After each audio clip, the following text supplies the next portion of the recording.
Okay, so first things first is to make it OEM/OEM plus. Now, what exactly do I mean by that? Some of you may be curious. Basically, just refresh/rejuvenate the car. That also includes doing control arms, sway bar links, valve stem seals, cooling system, everything. So make it OEM/OEM plus / just car rehaul in general. So I say OEM plus because there's some things that I might do while replacing stuff, like the sway bar links, for example. I might get upgraded sway bar links or something, but it won't be anything that strives too far into the aftermarket world. It will stay in that OEM/OEM plus world.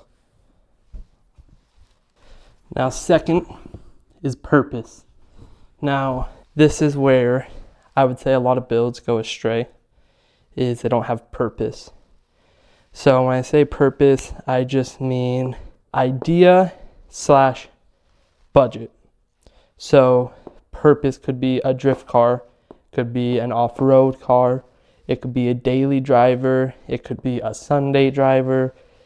You can kind of make your own category/budget for that, but you want to set a purpose before you go into modding, because if you don't, you're going to blow past the budget and probably blow past the bigger picture and get lost in doing a bunch of upgrades or random things that A, you don't necessarily need, and B, don't really fit the purpose of the build. I would say step 3, and honestly the most important step, is patience. I mean, to not cut corners. Don't impulse buy something that doesn't fit your build just because it's cheap on Marketplace. Things of that nature. There's too many times you see people give up on a project car because they, lose sight of the main purpose/goal, or they don't have the patience to wait however long they need to get what they need to make the build that they had originally planned for. You see it all the time on Marketplace. You'll see, project cars being sold where someone has some crazy tune on it and, some big turbo, but, the rest of the car is still falling apart. So that's why I feel like you should start with step 1, which is just, make it OEM/OEM plus. Refresh the cars, what I mean by that. I mean, do your maintenance. I mean, replace the common failure points for whatever car you're working on, and don't cheap out, cut corners, don't use random tools or zip ties unless, it fits your application. But don't try to do things just because they're quicker or cheaper, because in the end, you'll definitely pay for it, especially if you plan to have, higher goals like I do for this car of supercharging it.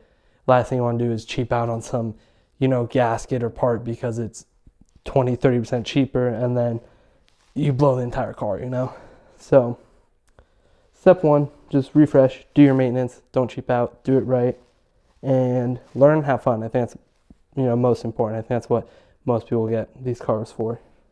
Now 2, purpose. Purpose can be lots of things. It can be as simple as having a goal of something you want to do. It doesn't necessarily have to be revolved around the car, if that makes sense. Like maybe you want to learn how to wire subs. You can do that in any car. It doesn't have to revolve around the car itself. If you want to learn how to wire something, if you just want to learn how to work on something, if you want to learn how to do a manual swap, it doesn't necessarily have to be on a particular car, if you're more intrigued on just learning the thing. Now, if you want to build a certain car, like me, love this chassis, then, that makes sense. The last thing, patience. This is where most builds die. You don't want to have some grand goal or purpose in mind and have it die out due to patience. Now that could be maybe, like for me, supercharging this car is going to be at least 10 to 20 just for the supercharger and everything involved with that, not counting the rest of the car. That's a pretty big goal. We're not made of money, so it's probably going to be 1, 2, maybe 3 years before that happens. So if you have a goal and it's something big like that, don't set a goal that big if you're not going to have the patience to match it. So yeah, don't set a big goal if you know you're not going to have the time or money, or want to wait that long. Now, I think most people just beginning, and that's kind of what a big part of this channel, I want to help people that are getting into the car scene. A purpose doesn't have to be something big, grand, or specific. It can be something as simple as a project car, which can still be a daily driver in my mind. Project car, in my opinion, is just something that you get with the purpose of learning to wrench on, or that is going to have lots of faults and need lots of time to iron out, if that makes sense. So I think that is a good purpose or goal for a first car. Get any car you like, or any basic car, be Honda Civic that, from 1997. It doesn't matter. And just learn to wrench on it and take, patience into account with that, and learn on something more simple maybe before moving to something big. It might not make sense to get something like an E60 or E90 as a first car because they're very electric intensive. Maybe an E46 or E39 first because they're a little dialed back. Or you might not be in German cars at all, and this is all pointless to talk about. But that's all just to say that the purpose can be just learning how to work on cars in general, and it doesn't have to be something specific. Although I think in most cases, once you get further in the car scene, your purpose will be more specific, if that makes sense. Okay, so now is where I'm going to get a little more specific about my build in particular. So if you guys don't care to see that, you can click off now. But I'm going to start with the visuals. So I think first and obvious thing is the body. I want to do the M Sport body kit. So if you don't know what that entails, that's going to be front bumper, rear bumper, side skirts. After that, obviously I was talking about I need new headlights. In the meantime, I'll probably just buff and polish these ones. But eventually I want to upgrade to LCI headlights and tail lights. So FCP sells a wiring kit that you can just buy already, and you just have to cut up and splice the cables for it. And then you can change these to LCI headlights and taillights. So that's my goal. I think they look a little crisper, but again, this is going to be a little further down the road. For now, I'm just going to polish these ones, and my taillights are fine. For the rear, I have a AC Schnitzer spoiler replica from eBay, $125. It was paint match, and the paint match looks incredible. Couldn't be happier. It's one of my favorite looking spoilers, I think, for this car. So I'm going to stick with that one. I think it's a nice OEM Plus style spoiler. It doesn't look too ridiculous. It looks super nice and sleek in my opinion. What else? Oh, possibly replace the mirrors with LCI mirrors so I have the auto folding, but I think I have to upgrade to LCI door cards if I do that. And if that's the case, I don't want to. I prefer the pre-LCI door cards by a mile. And then roundels, I'll probably just keep base BMW. I was looking at some custom ones. I think there's some cool ones, but nothing I'm interested in. These, I'm going to keep chrome. I'll replace them. I know a lot of people like doing the gloss black. For this car, at least with this color, I don't think it's going to fit. Maybe if I decide to wrap it a different color, then I'll consider the gloss black. Maybe if I do a red or something. But that's that. Visuals, I would count the interior on that too. I like the beige. Honestly, if I repaint it Mystic Blue, I might try to do a white interior. I think that would look awesome. But that'll be way in the future, so we'll see. But yeah, that's basically it for visuals. Probably go over the suspension, keep everything OEM. just replace it all. Not doing poly bushings. This is not a track car. This is going to be, my goal with it is a daily / sleeper. So not going to do poly bushings, not going to do anything crazy. I want to keep it comfortable. So yeah, basically after that, all we really have is retrofitting stuff and the actual mechanics, I guess you could say. Short shifter kit for sure.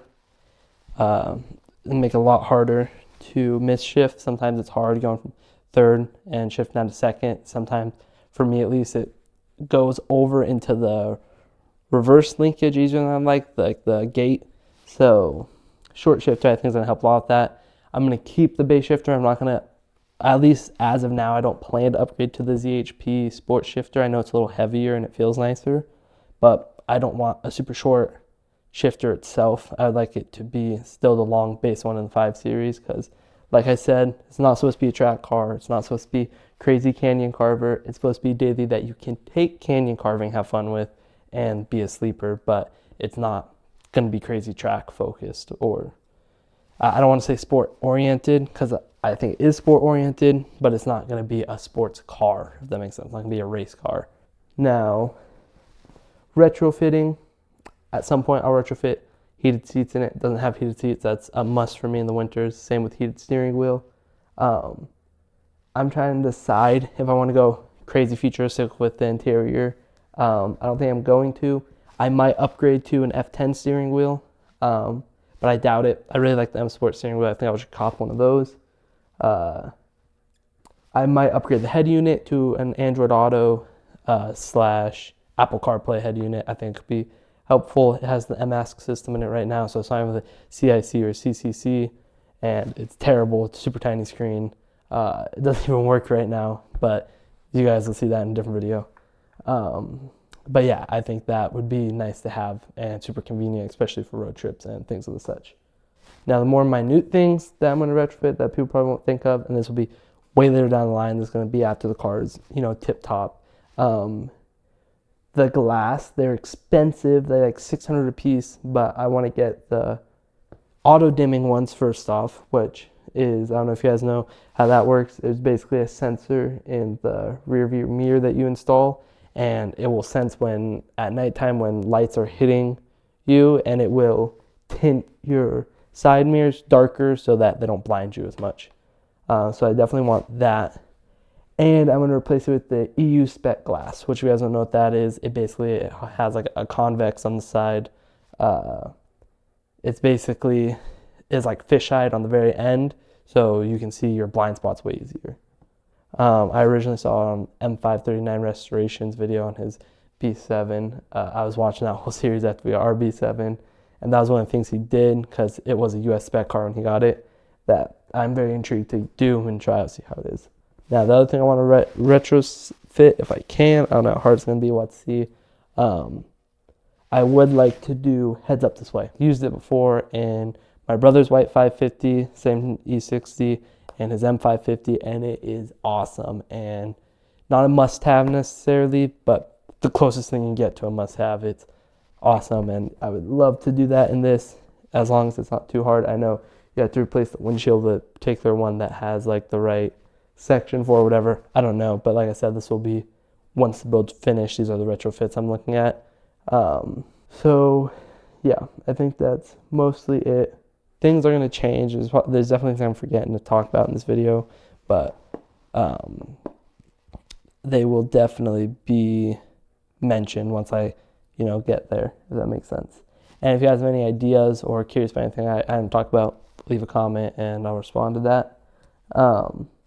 Now for the fun, the mechanical, I already said short shifter, must have.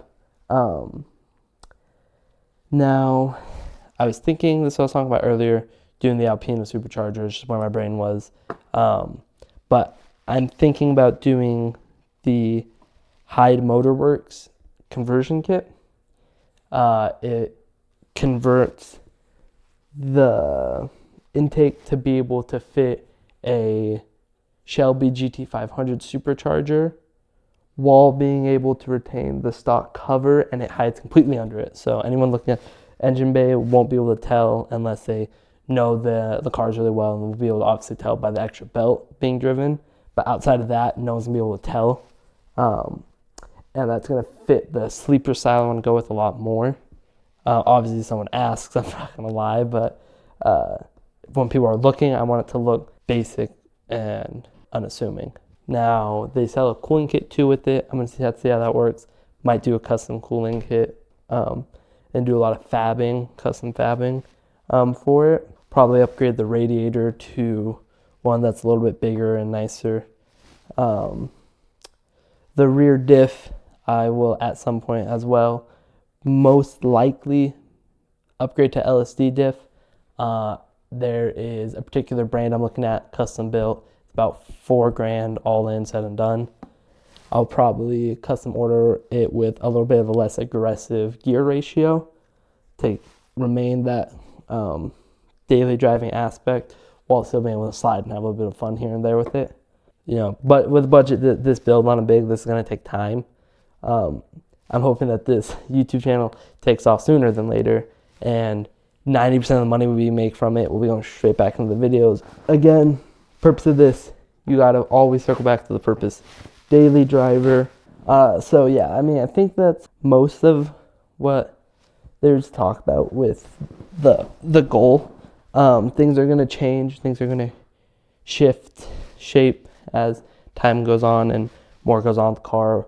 More stuff releases. Maybe some stuff gets vaulted. That's happened. ESS had a supercharger for this car that they vaulted at one point. I think they brought it back. Now you can purchase it, but yeah, we'll see as time goes. But that's the main purpose for this build, and the big checkpoints hit what I want to do. But we got to circle back to number one, maintenance / OEM / refresh. This car has a long way to go before it's even ready to move on to step 2 and actually commence the build itself. So just to point out a bunch of the stuff that's broken on it right now, not even counting cosmetic stuff, but stuff that's just actually broken. iDrive doesn't work. Horn doesn't work. The wiper blades, only the driver's side works. Passenger side doesn't work. Rear sunshade is stuck up. It needs a temperature sensor, zonal code for that. Need to obviously service the whole car. That's including diff, that's including transmission, that's including valve stem seals, that's including valley pan, transfer pipe, that's including bracket alternator seals, including all the big ticket items and big failure points of the N62. Refresh the whole cooling system. Obviously refresh the whole suspension, everything like that. And yeah, I think that's most of everything. I mean, the iDrive not working is the biggest thing. That means I have no music or anything, and that all relates to, right now I suspect it's the NPM module, the micro power module. That's also allows me to have no horn, so my horn doesn't work, which pretty dangerous. Yeah, but that, no music. I can't reset any of my lights. Can't reset any of the service indicators. I can't do anything you do on the iDrive, which is a lot of minute stuff you don't think about until you don't have an iDrive. Music obviously being the biggest one. I'm just using a little handheld speaker as it is. I also think my fuel pump may be going out. If the car is at a third tank or lower, it starts super rough, like sputtery, and idles a little rougher than when it's on above a third of a tank. So I'll probably have to replace that. And then you guys will just see as we go along, I guess, for the rest of it. There's like kind of minute stuff. Power steering reservoir needs replaced because it has a built-in filter. Like, I don't know, it's random small things like that you don't think about until you get there. All the windshield on the front and back, all the gaskets are completely shot, so I need to get new strips for those. That mirror's all busted up, need to replace it. Yeah, I mean, there's a lot of random stuff. So you guys will see as we go along. I'm going to basically be redoing everything you can imagine that would need done on an E60 or N62 engine. So, following along for the process if it's something you're interested in. If there's anything in particular you want to see, let me know, because, like I said, everything's going to need to be done on it before I can move to, goal 2, part 2, stage 2 of actually, modding it. So if there's anything in particular you want to see, let me know. Some things are obviously way more expensive than others. So, give us time, because if you guys want to see something in particular, and it's something more spendy, it's going to take time to get the money and have the right time to have the car down for however long it's going to end up taking to do that. So, bear with us, and, step 3 of your car build, patience, try to have that with us. It's going to take time, but it will be fun.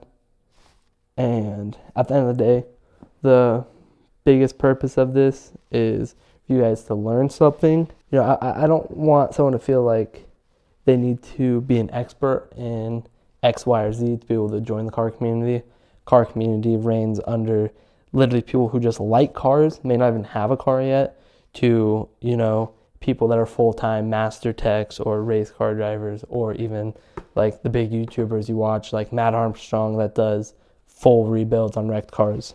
All of that falls under being a car enthusiast. And I don't want to feel like anyone thinks that there is a certain gap, like a knowledge gap or skill gap that you need before you can become a car enthusiast. So that's kind of the point of this channel, is to welcome any and everybody to, become part of the community, to cover the whole spectrum of people who love driving cars down to people who love working on them. So yeah, let us know if there's anything you want to see in particular. It doesn't have to be working on the cars, it doesn't have to be working on this car, it can be on any of the cars. It doesn't matter. If you're just getting into cars, or you know a lot about them, or if you want to learn more about the mechanical side or more about the driving side, we're kind of here to, cover everything. So yeah, let me know. I've been yapping way too long at this point, so I think it's time we close out this video. Any questions, leave a comment, make any video on anything. I'll always respond to comments. It might take me a little while, always busy with random stuff, but I'll get around to it. Anyways, thanks for watching. If you enjoyed the video, leave a like. I'm not expecting it, but leave a comment on anything in particular you want to see. We're doing this for you guys, help you guys, make you guys feel more welcome, every and anything. So leave a comment, let me know. Thanks for watching. Peace.